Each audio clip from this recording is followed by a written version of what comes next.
고린도전서 5장 9절에서 13절 말씀입니다. 내가 너희에게 쓴 편지에 음행하는 자들을 사귀지 말라 하였거니와, 이 말은 이 세상에 음행하는 자들이나 탐하는 자들이나 속여 빼앗는 자들이나 우상 숭배하는 자들을 도무지 사귀지 말라 하는 것이 아니니, 만일 그리하려면 너희가 세상 밖으로 나가야 할 것이라. 이제 내가 너희에게 쓴 것은, 만일 어떤 형제라 일컫는 자가 음행하거나 탐욕을 부리거나 우상 숭배를 하거나 모욕하거나 술 취하거나 속여 빼앗거든 사귀지도 말고 그런 자와는 함께 먹지도 말라 함이라. 밖에 있는 사람들을 판단하는 것이야 내게 무슨 상관이 있으리요마는, 교회 안에 있는 사람이야 너희가 판단하지 아니하랴. 밖에 있는 사람은 하나님이 심판하려니와 이 악한 사람은 너희 중에서 내쫓으리라. 아멘. 자정 능력을 회복하라라는 제목으로 새벽 묵상의 말씀 나누도록 하겠습니다. 오늘 본문은 음행하는 자들에 대한 교회 성도들의 태도를 바울이 언급하고 있습니다. 바울은 이전에 고린도 교회 성도들에게 음행하는 자들과 사귀지 말라라는 메시지를 보냈습니다.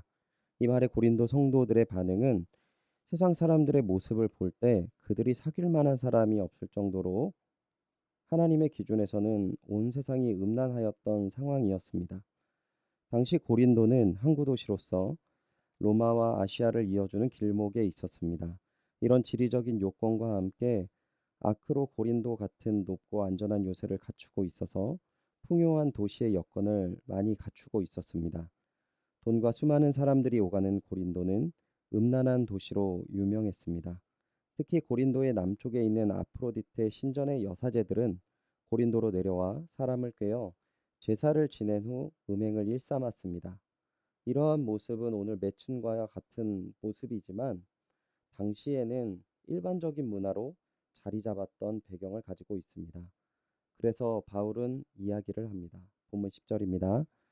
이 말은 이 세상에 음행하는 자들이나 탐하는 자들이나 속여 빼앗는 자들이나 우상 숭배하는 자들을 도무지 사귀지 말라 하는 것이 아니니, 만일 그리하려면 너희가 세상 밖으로 나가야 할 것이라.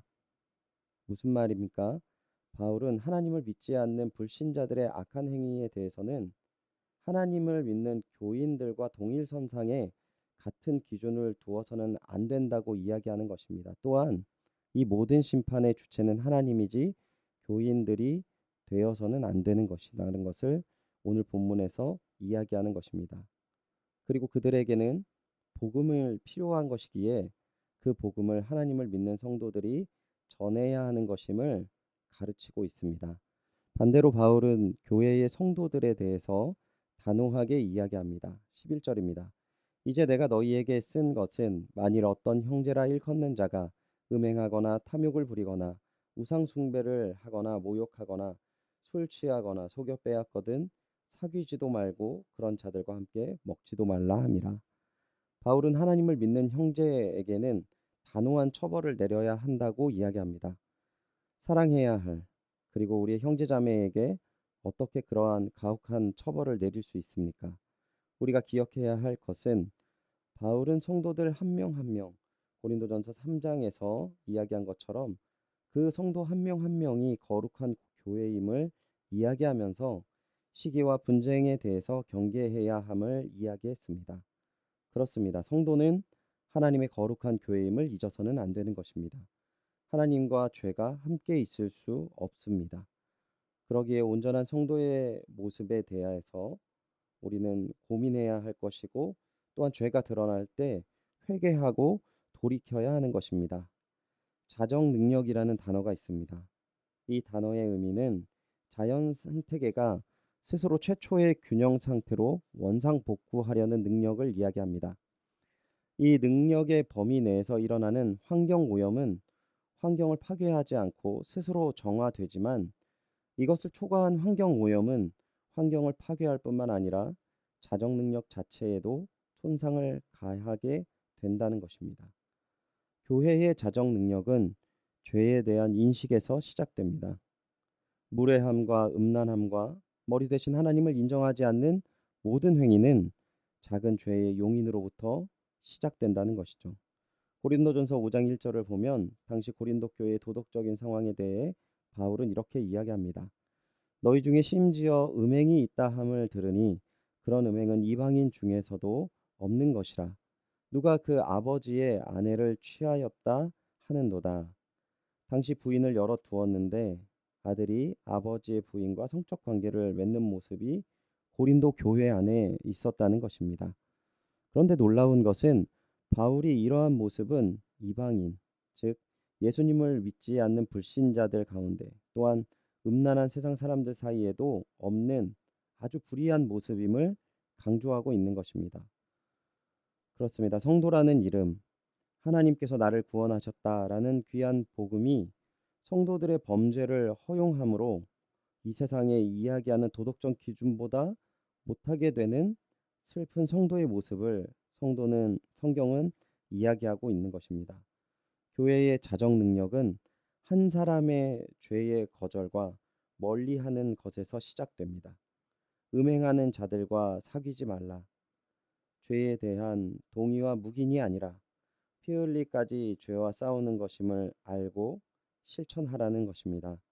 오늘 이 말씀을 기억하셔서 주님 안에서 말씀 안에서 성령의 음성 안에서 내 자신을 돌아보고 주님 앞에 회개하며 돌이키는 귀한 은혜된 귀한 하루가 되시기를 주님의 이름으로 축원드립니다.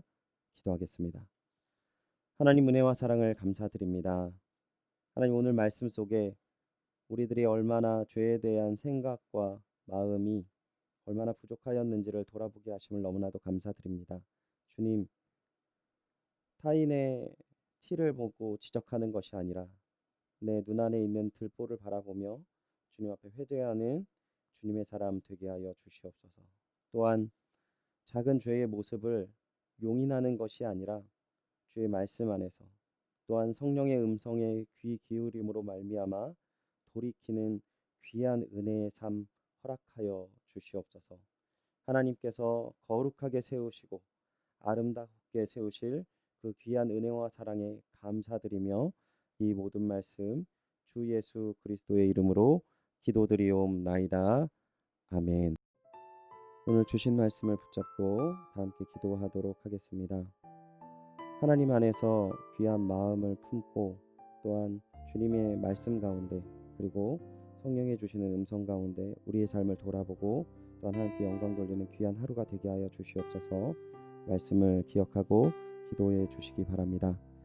담임 목사님 청빙을 위하여서 연희교회가 한 몸을 이루는 지체로서 머리 대신 예수님의 말씀과 뜻이 잘 전달할 수 있는 준비된 목회자를 모실 수 있도록 성도들의 영혼을 사랑하고 푸른 초장으로 인도하며 영혼의 생수를 마시며 성장시키시는 귀한 목회자를 모실 수 있도록 그리고 사람의 생각과 방법이 아닌 오직 주님의 뜻과 방법으로 준비된 목회자를 모실 수 있도록 기도해 주시기 바랍니다.